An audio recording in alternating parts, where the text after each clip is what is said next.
Viver a bordo de um veleiro vale a pena? Bom, talvez eu seja a pessoa que você menos deveria procurar para descobrir isso, né? Porque eu gosto pra caramba.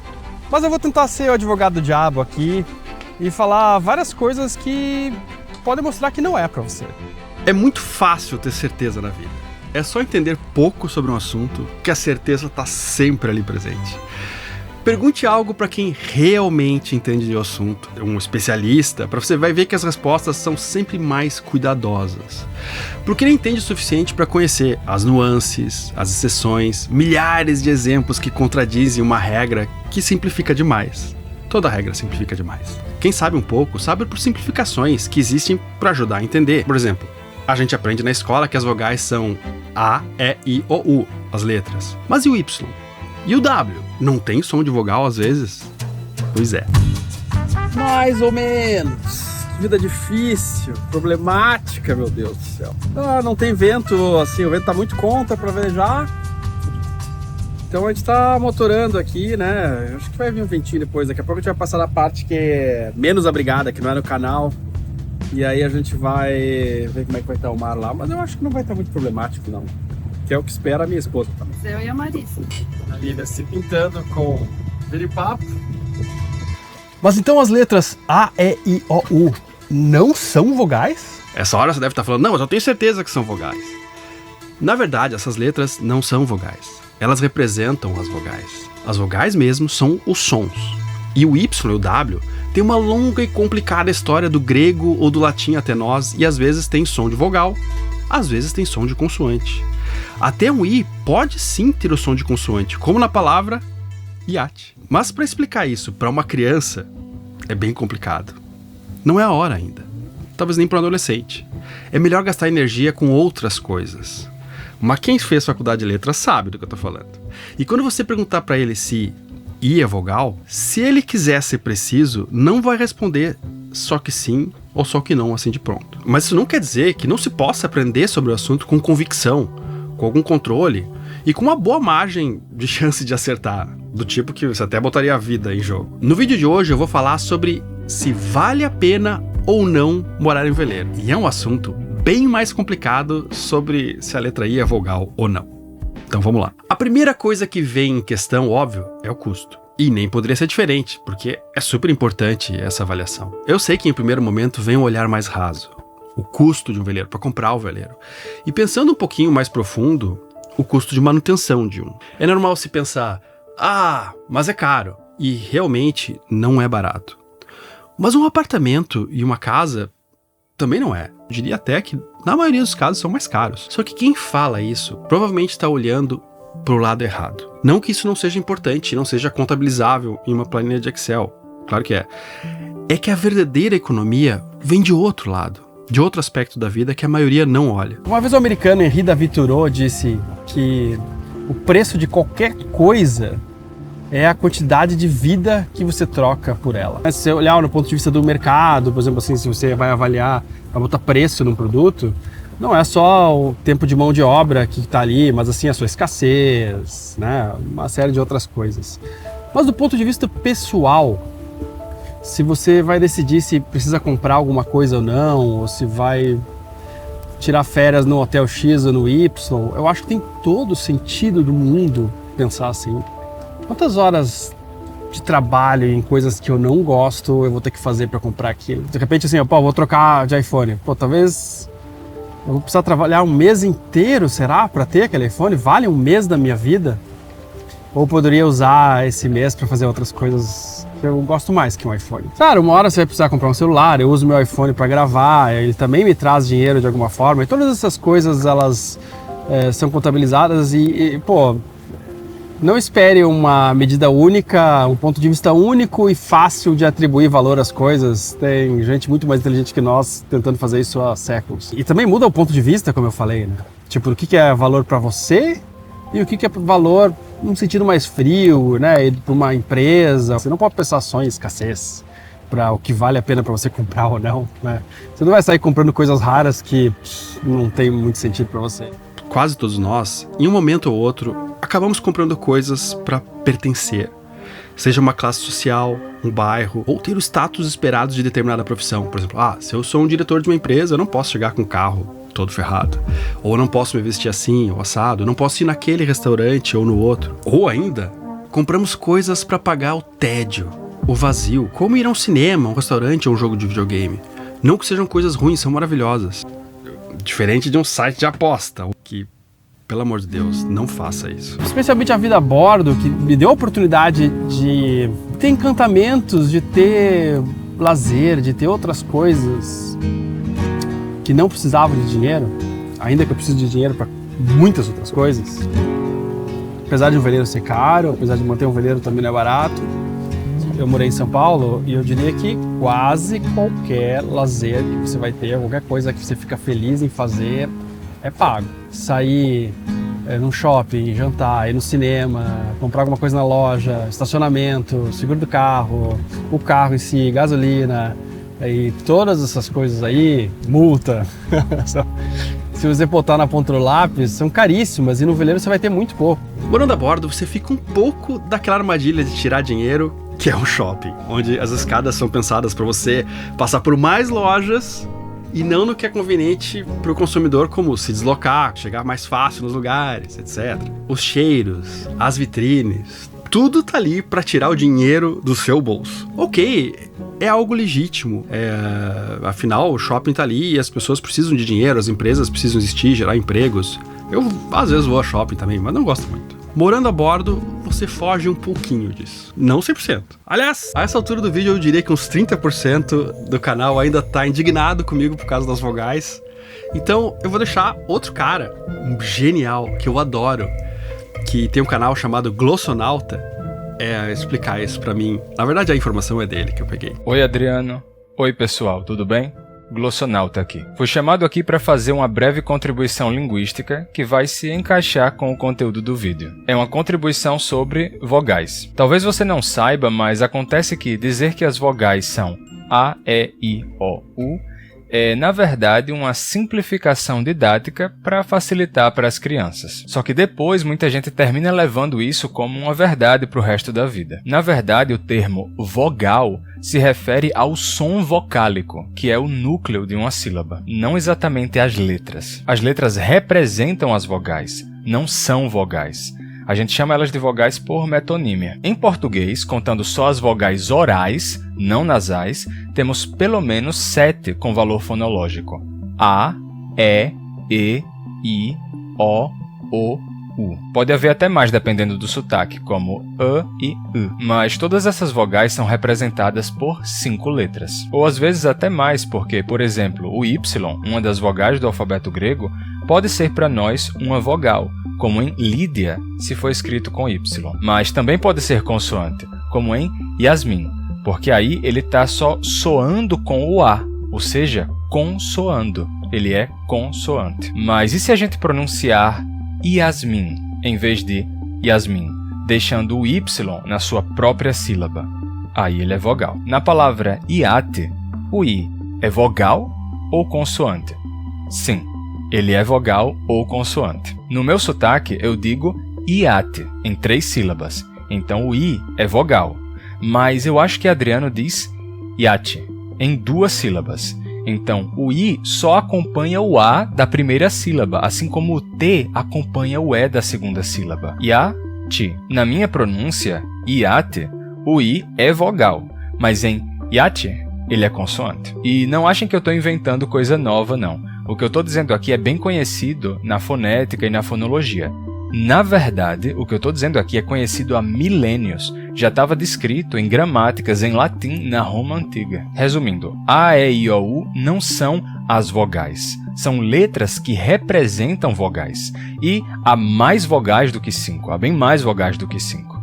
Mas bem, eu poderia explicar tudo isso com mais detalhes, mas já falei demais. Deixo vocês de novo com Adriano. Um abraço. O link tá na descrição também. Aliás, é um cara muito legal, um canal maravilhoso que eu gosto e gostaria de trazer ele pra cá um dia. Agora que temos menos certezas, podemos continuar. Não é dizer que você não sabe nada ou que... É pra ter calma na certeza, entende? Sempre deixar uma margem pra que a gente possa eventualmente estar errado. E compreender que as coisas são mais complicadas do que parecem pra gente no primeiro momento. E me enquadro eu também nisso. Não é que você não possa ir no shopping. Eu tô aqui em Salvador, se quiser eu vou no shopping. Mas você não vai querer. Eu tava ali na Ilha do Cal, um lugar isolado, magnífico, incrível. Eu não queria estar em outro lugar e eu não gastei nada. Tudo bem, gastei no mercado, tem uma cervejinha. Essa é a verdadeira economia que as pessoas não notam. Abrindo um parêntese aqui, eu fiz uma reforma pra fazer a cada supostamente 20, 30 anos, que eu mostrei os valores no episódio 386. Não é barato. Mas se você tivesse que pagar esses 20 anos de condomínio para que o pessoal do prédio faça as manutenções, se fosse R$1.000 de condomínio, daria, nesses 20 anos, vamos botar R$240 mil. Mais do que eu gastei, e isso sem nenhuma melhoria no apartamento, só a manutenção do condomínio. E se eu pudesse guardar e investir esse dinheiro enquanto não faço essa reforma gigante, em renda fixa hoje daria uns R$600 mil se eu resolvesse fazer isso só depois de 20 anos. Tudo bem. Para ser o advogado diabo aqui, imóveis têm potencial para valorizar, dependendo do mercado, condição, região. Apesar de que às vezes desvalorizam também. Há prédios em São Paulo que desvalorizaram muito, só para citar um exemplo. Ou aumentaram demais o condomínio com o tempo, por causa da manutenção de um prédio mais antigo, ou o bairro ficou muito ruim. Mas eles podem e tendem sim a valorizar e gerar, às vezes, até muito dinheiro, dependendo de onde você compra. Parques, em geral, fora o caso da pandemia, que foi um ponto fora da curva, não costumam valorizar. Na verdade, depreciam. Isso é algo para levar em consideração também, óbvio. No meu, nesses últimos 8 anos, isso não aconteceu. Ele não depreciou, mas teve esse ponto da pandemia que foi algo isolado. Por outro lado, você pode alugar um quarto do seu apartamento pelo Airbnb, o que vai dar ali 100, 200, 300 reais. Se alugar o apartamento inteiro, mais. Mas um charter de veleiro, como o meu, em Paraty é facilmente R$1.500 por passeio, das 10 até as 6, das 10 da manhã até as 6 da tarde. Pode chegar mais, dependendo do barco. E dá pra fazer 2 no final de semana, se é que você não consegue fazer no meio da semana também. Isso o apartamento não dá, e, paga um condomínio em um dia. Claro que isso dá pra fazer se você tiver mais experiência, um barco em dia, né, documentação, tudo. Mas depois de algum tempo, aprendendo mais, é algo bem possível que muitas pessoas que moram a bordo efetivamente fazem. E há um certo mercado para isso. Talvez seja hoje um pouco mais difícil viver só disso, mas como complemento de renda, é algo completamente possível. Só, por favor, não faça isso no primeiro mês que você comprar um veleiro se você não tem experiência. Apanhe um pouco sozinho antes de levar outras pessoas, ainda mais pagando. E lembrando que todos os valores aqui são especulações, beleza? Dependendo de muitos fatores, é para ter uma ordem de grandeza, assim. Outro ponto a observar é que é muito mais fácil e barato o financiamento de uma casa ou apartamento. De veleiro não é, e na real é bem raro e difícil de conseguir. O que acaba sendo uma barreira de acesso bastante importante. Eu escuto muito aqui no Hashtag a pergunta: será que é tarde demais pra mim? Eu não vou dizer que a hora certa de fazer uma volta ao mundo é depois dos 80, mas também não vou dizer que não dá. Até porque eu conheço alguém que tá fazendo isso nesse exato momento. Eu tenho certo pra mim que nunca é tarde pra mudar de vida.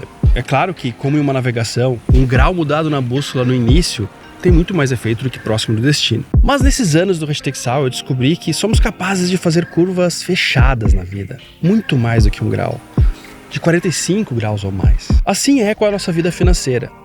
Eu diria que até há uma certa vantagem com certa idade, porque nessa fase da vida você tem muito mais clareza do que você quer. A questão é saber como chegar lá e navegar com nossos investimentos ou patrimônio. Não é algo fácil. Eu aprendi muito no curso da UVP, que são 8 semanas que vão muito além de explicar o que é cada tipo de investimento e por que cada um deles é melhor em cada situação. Esse curso te ensina como se organizar, a ter controle e aproveitar melhor as oportunidades que podem te ajudar a alcançar o que você quer. Além do curso, você ganha 1 ano para acessar vários conteúdos extras e ferramentas que vão te ajudar muito. E o mais legal é que, se você não gostar por algum motivo, mesmo depois das 8 semanas, eles te devolvem todo o dinheiro que você pagou. Então, não tenho muito como sair perdendo nessa, né? Para fazer, é só escanear esse QR Code que aparece aqui na tela ou usar o link lá embaixo na descrição. A UVP foi eleita no ano passado a melhor consultoria de investimentos do Brasil pelo BTG Pactual. Então eu acho que vale bastante a pena. Está passando por Itaparica de novo. Cidadezinha legal, hein? Dá vontade de parar mais tempo ali também. E agora vamos entrar daqui a pouco na Baía de Todos Santos mesmo. Mas esse canal aqui tem muita coisa para explorar, certamente a gente vai voltar. Do Cal ali, né, Mutar já foi bacana, mas tem outras coisas mais adiante. Legal, lá tá Itaparica. Legal passar por vários pescadores também. Passa perto o suficiente para dar um oi e tal. Mas tem que ficar ligado, porque eles estão parados, né? E eles não têm muita capacidade de manobra também, então tem que tomar cuidado para não atropelar eles. Esse é um dos maiores perigos aqui do canal.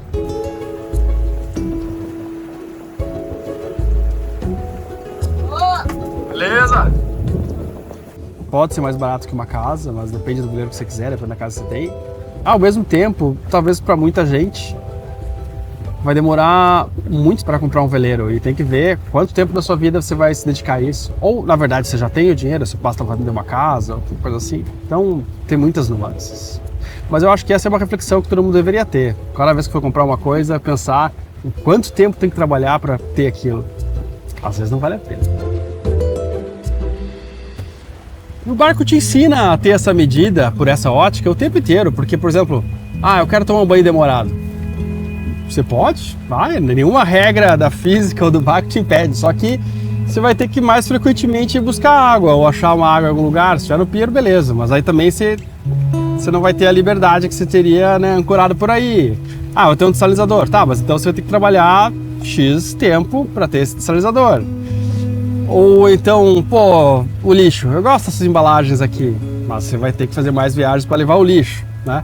E a partir daqui eu vou falar de morar em um veleiro para quem mora na âncora, né? Porque no pier é muito parecido nesse sentido. O tempo inteiro você faz essas trocas, né? Eu queria ter uma geladeira gigante, mas você vai perder um espaço X. E a gente, no veleiro, você está o tempo inteiro observando essas coisas com muita clareza, que na cidade às vezes não é. Porque é mais abstrato você pagar uma conta de água um pouco mais cara ou não, do que ter que ir com um galão lá pegar uma água, sabe? Ou ter ali a eletricidade contada, assim, é mais fácil o tempo de resposta para ver a ação e reação das coisas, as consequências das coisas. Para muita gente ir buscar água e não sei o que lá, né? Não é bem trabalho, é trabalho, no sentido que é trabalhoso e tal, mas é um sonho, é um prazer de viver assim, de estar vivendo uma aventura e não ter, sei lá, uma vida mediana normal que todo mundo tem, sabe? E eu acho que muita gente jamais gostaria dessa vida, mas também outros milhões de pessoas pelo mundo gostariam de viver uma vida que fosse mais única, mais autêntica, né? E que não fosse uma vida normal, que não fosse uma vida comum. Não tem nada errado ter uma vida comum, mas fazer esse tipo de aventura, subir ou escalar o Everest, ou sei lá que tipo de outra vida, ter uma chácara, né, que para alguns talvez é uma vida comum, mas para quem nasceu na cidade grande é uma aventura diferente. Essas realizações pessoais, para muita gente isso pode não ser descontar tempo de vida, mas pode ser justamente o tempo de vida bem gasto que você procura. Eu sinto isso em cada travessia que eu faço, que mesmo que tenha perrengue, eu não sinto que aquilo foi um tempo perdido na minha vida. Ao contrário, hoje voltar a trabalhar sentado numa sala com ar-condicionado, fazendo vídeos, falando coisas que eu nem concordo, sei lá, coisas que eu acho que não acrescentam a mim o que eu sou, são coisas que eu tenho que fazer para viver, mas não é vida, sabe? No sentido mais assim de significado, de coisas que eu gostaria de viver, do porquê que eu tô vivo, porquê que eu tô fazendo essas coisas. E a vida no veleiro, se você gosta, se você sente prazer de estar aqui, ela te dá muito disso, muito disso. Não é que você não vai ficar chateado, mas ele vai ser visto de uma maneira um pouco diferente. E você vai ficar com raiva, mas no final você vai sentir que é vida, que você está fazendo alguma coisa. E aí vai a questão do custo também, que se você encara assim, se você sente que está preparado para ter uma vida mais simples, pode ter um custo muito barato viver agora. Pode ser consideravelmente mais barato que viver na cidade. Eu acho que eu não mediria só assim ao custo da moradia, por exemplo, um apartamento, sei lá, com condomínio, né? Vou somar todos os condomínios que eu paguei em não sei quantos anos, vou ver quantas reformas teve em quantos anos. E aí eu vou ver, tipo, quanto eu não colocaria só isso. E acho que isso é só uma parte da questão. A questão principal é que num veleiro você tem uma vida que você é mais feliz com menos. No sentido de que gastando menos. Mas é claro, há quem ache insuportável viver sem alguns tipos de conforto que a vida em um veleiro não tem. Aí a conta é diferente. E não é uma coisa calcular matematicamente, é de sentir.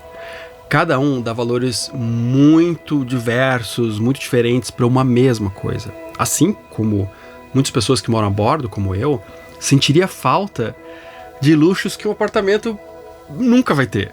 Por exemplo, olhar sempre o horizonte, não olhar para um muro, outro prédio, de poder entrar na água e sair a hora que quiser, enfim, trocar a vista sempre. São coisas diferentes para pessoas e percepções diferentes. Tô fazendo faltas, eu ser o advogado do diabo, que eu falei que ia ser, né? Tô só dizendo que é legal. Por outro lado, eu vejo que muita gente não se conforma com um pouco menos de conforto. Aí pode ser caro. Porque aí, tipo, você vai querer um ar-condicionado no barco. Para ter um ar-condicionado no barco, você precisa ter um gerador bom. Um ar-condicionado no barco é muito, muito mais caro do que um ar-condicionado numa casa. As baterias de lítio, se você quiser não ligar o gerador, são, né, para ter nessa quantidade, assim, para ligar o ar-condicionado, são muito caras. E se você vive na âncora, você vai ter que carregar elas. Não adianta você ter uma capacidade de armazenar muito alta se você não consegue gerar, né? E todas essas coisas vão somando, e aí sim pode ser muito mais caro do que morar numa casa, certeza. Então, como tudo na vida, depende. Eu tô sempre falando depende, né? Mas eu tento trazer o contexto para que você consiga entender também. Outra coisa que pode ser uma questão também são relacionamentos. Porque eu sempre digo, vou repetir aqui, um veleiro é um catalisador de relacionamentos. Se tava bom, vai acelerar e vai ficar melhor, porque vai ver coisas incríveis em vários lugares, mas se tá ruim, não tem muito pra onde se esconder, vai se resolver rápido, de um jeito bom ou ruim. E isso é uma coisa que eu escuto de muitos casais também. Não é uma coisa que eu faria para salvar um casamento, por exemplo. Mas, para um casal que se dá bem, que é parceiro, sabe, que gosta de aventura junto, eu acho que pode ser maravilhoso, pode ser muito bom. Isso da vida em terra, né? Um casal tem as discussões do que vai ser com o trabalho, crianças, sei lá. Aqui tem outras questões assim também. Isso pode ser uma coisa boa. Se você se dá muito bem com quem está no seu lado, vai ser uma coisa muito bacana. Se não tiver, não tem ilusões. Você sabe que o ser humano, como é hoje, é uma invenção recente, né? Tipo, tem há 10 mil anos que começou a agricultura, e essa coisa urbana da gente, a sofisticação da linguagem, das histórias, né? Esse pensamento simbólico que vai além de sobreviver, né? Todas essas coisas que são importantes pra gente é bem recente. Mas o nosso hardware, ele é antigo, né? Tipo, sei lá, 200, 300 mil anos, algumas coisas muito mais antigas. Por mais que você goste do ar-condicionado e da vida mais artificial, assim, há uma coisa de contato com a natureza que boa parte de nós valoriza bastante e sente falta. Eu sentia muito, muito isso. E no veleiro, para mim, foi muito legal ter de novo isso. Eu nasci no interior do Rio Grande do Sul, em Bagé. E apesar de que eu morava na cidade, ir para o campo, acampar com meus primos lá no Camaquã, que é um rio ali perto, era algo muito frequente e próximo. Eu senti muito a falta disso uns anos depois de ir morar em São Paulo. Essa foi uma das coisas que me levou a velejar. Eu procurava algo que realmente fosse na volta da natureza. Só que uma natureza de verdade.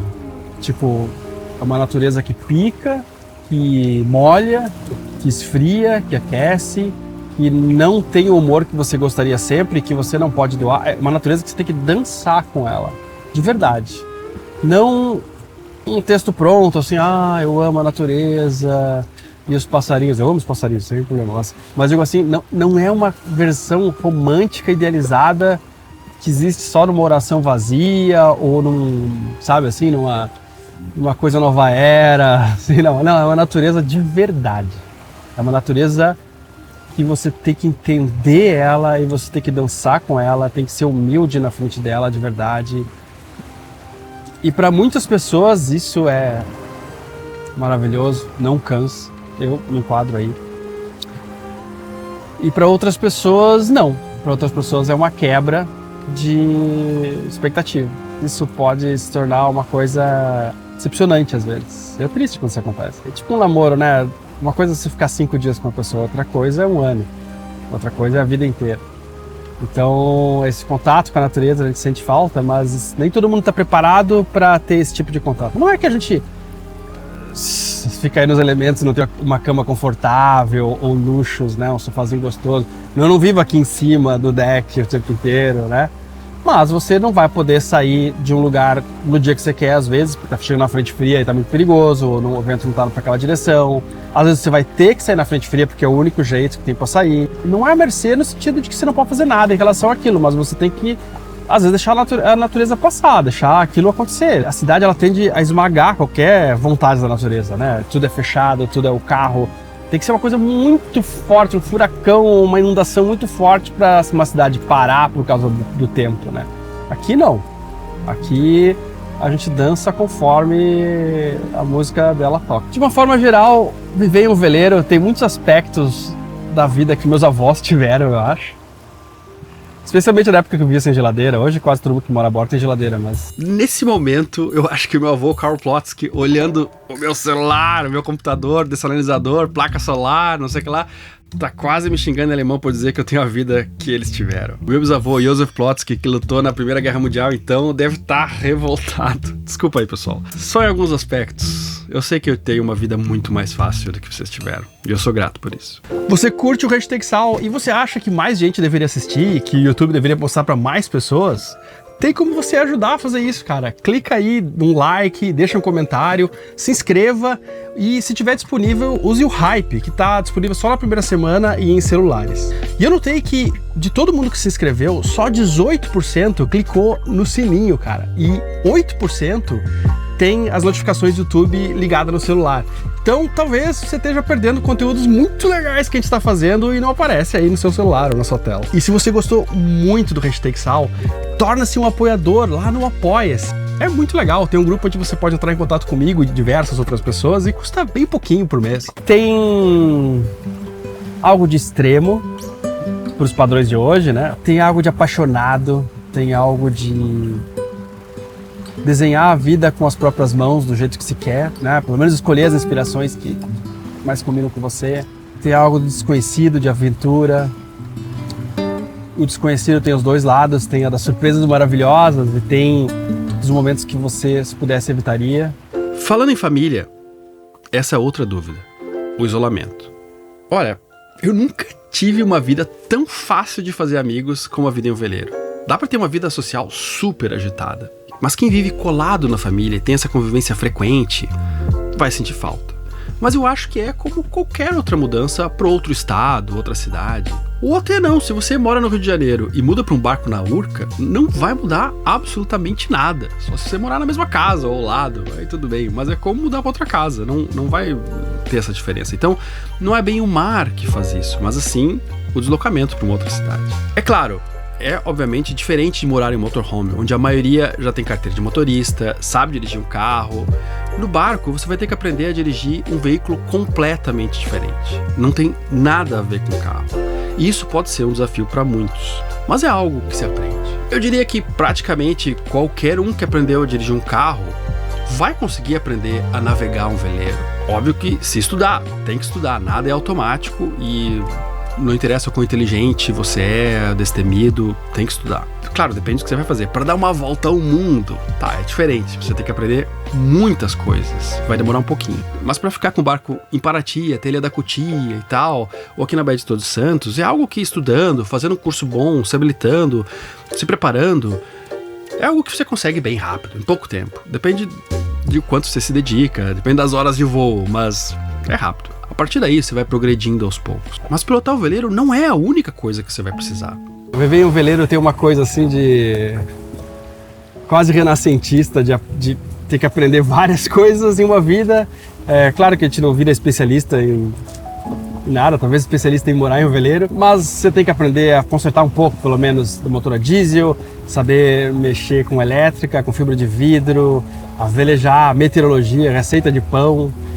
E isso pode ser cansativo, né? Porque você pensa, pô, eu tive que aprender uma profissão e agora vou ter que aprender várias. Não, você não precisa aprender nesse nível. E também é uma parte da vivência. Se você gosta de aprender, é uma oportunidade maravilhosa de aprender várias coisas ali sempre dentro do Pareto, sabe? O Pareto é aquela coisa que tipo, você gasta 20% do esforço para ter 80% do resultado e 80% do esforço para ganhar 20% do resultado. Você está trabalhando sempre ali no Pareto, sempre pouco esforço com um resultado bem bacana, que é geralmente o início do que se aprende. Eu acho isso maravilhoso, eu adoro aprender coisas novas. Algumas coisas eu gosto mais que outras, mas eu em geral gosto. Eu nunca tinha trocado um óleo de motor quando comecei, mas hoje eu gosto. Era assim, que maravilha, eu vou trocar, mas ok, não é algo que me incomoda. É algo que me trouxe independência, uma autoconfiança muito legal. Aliás, quando rolou a pandemia, por exemplo, e uma série de coisas doidas passaram na minha cabeça, de quase todo mundo, o que vai acontecer, onde é que isso vai parar, isso me deu uma tranquilidade de que eu estava muito mais preparado para me virar sozinho. Se tivesse que ficar isolado, eu estava mais acostumado a ficar isolado do que a maioria. Algumas coisas não eram nem novidade para mim. E isso é importante porque a mesma realidade que te dá a liberdade de conhecer e poder ficar em lugares maravilhosos, acordando em ilhas que poucos vão, por tempo indefinido enquanto trabalha, vive, etc., dá também o isolamento, a distância, e por isso ter alguma autonomia é essencial. Pelo menos para conseguir voltar e chegar até um especialista. Aquela máxima, já clichê, que falei algumas vezes aqui, quanto mais liberdade, mais responsabilidade na mesma medida, mais ou menos, é verdade. Viajando em um carro, você vai em uma fila, que é a estrada. Você não precisa navegar. Escolher qual cruzamento você vai pegar não é navegar, né? Mais ou menos. O sinal de celular pega em boa parte do tempo e se der algum problema, alguém vem te salvar, provavelmente do seguro que você já paga. Em veleiros, há muitos lugares em que talvez ninguém vai te salvar. Ok, em um prazo de 7 dias, em qualquer lugar do mundo, é bem possível que se você sobreviver, alguém vai te pegar. Há uma marinha de determinado local e tal, mas você, não o barco. Agora eu fui meio dramático e extremo, alimentando a ilusão de que a maioria tem, de que morar em um barco é sempre estar em alto mar, longe de tudo e tal. E a realidade é que boa parte do tempo a gente está ancorado bem próximo à terra. E às vezes sai, né? E às vezes também tá na Urca, que é o bairro central do Rio de Janeiro, né? Ou em Itajaí, que é ali no centro também, e é igual a qualquer outra casa. Mas nessas viagens existe, né? E se você tem um veleiro, em algum momento da vida você vai querer fazer uma viagem um pouco maior. Muito embora quem atravessa um Atlântico, uma coisa assim, é uma minoria. Mas mesmo que não seja um isolamento absurdo, como eu dei a ideia em primeiro momento, frequentemente estamos bastante mais isolados da ajuda do que a maioria dos carros. Isso é fato. E se você tende a ser meio irresponsável, do time do acho que dá, meu santo é forte, não sei o que lá, o mar é daqueles que se preparam e pensam no que pode acontecer. Dizem que há 2 tipos de navegadores, os pessimistas e os inexperientes. Os otimistas, Darwin dá um jeito, não é muito legal. Dá pra fazer coisas incríveis em um veleiro. Dá sim, e com segurança e tranquilidade, mas tem que pensar em tudo o que pode dar errado antes e se preparar. Se você aceita os preços a se pagar, que não são só financeiros, e você acha uma troca justa jogar o ar-condicionado fora e abraçar a ideia de acordar todos os dias em lugares onde a maioria da população passa com sorte só uns 15 dias do ano, tem uma outra coisa que você pode ganhar. Sabe os reis que tinham um segundo nome, assim, tipo Pedro o Grande, Henrique o Navegador, sei lá, Paulo o Guerreiro? É legal na vida ter, mesmo que você se dê, um segundo nome desses, né? Tipo Adriano o Navegador, sabe, o Velejador. Você se reconhecer assim, as outras pessoas reconhecer. Na cidade dá pra ter também, né? Mas velejar é uma dessas coisas que te dá uma identidade forte, diferente. E que essa aqui eu gosto bastante. É também uma maneira de se descolar de uma massificação enorme que a gente vive, onde tudo tem o mesmo gosto, a mesma cor, o mesmo cheiro. Se te teletransportasse para um shopping qualquer do Brasil, sem você saber, com os olhos vendados, sei lá, e te pedissem para adivinhar rápido qual é a cidade, seria difícil saber qual é. São todos iguais, assim como a maioria de novos apartamentos ou estações de trabalho. Vivemos em um mundo rico de recursos, mas pobre, muito pobre, de identidade e de autenticidade. E viver em um veleiro não garante isso. Mas pode ser um passo interessante se você procura esse tipo de riqueza. Provavelmente não vai ser a vida mais rica em termos financeiros que você poderia ter, mas pode ser também uma das menos pobres em alguns casos. Eu conheço muitas pessoas que no momento de crise resolveram ir morar no veleiro porque era mais barato. De qualquer forma, eu acho que é uma rota que pode ser muito rica em autenticidade. Alguns podem dar um valor enorme para isso, pode estar com os olhos brilhando enquanto eu falo tudo isso. Outros completamente diferentes. É a analogia perfeita para fechar um ciclo aqui nesse vídeo e dizer que a resposta segue essa mesma lógica. A ideia de viver a bordo de um veleiro é capaz de inspirar e se tornar a coisa mais importante da vida de alguém. Como pode ser algo que pode passar completamente batido e insignificante. É você que julga. Clica em um desses 2 vídeos para você continuar comigo. E se você gostou muito do que a gente faz, deixa alguma coisa pra gente lá no Apoia-se.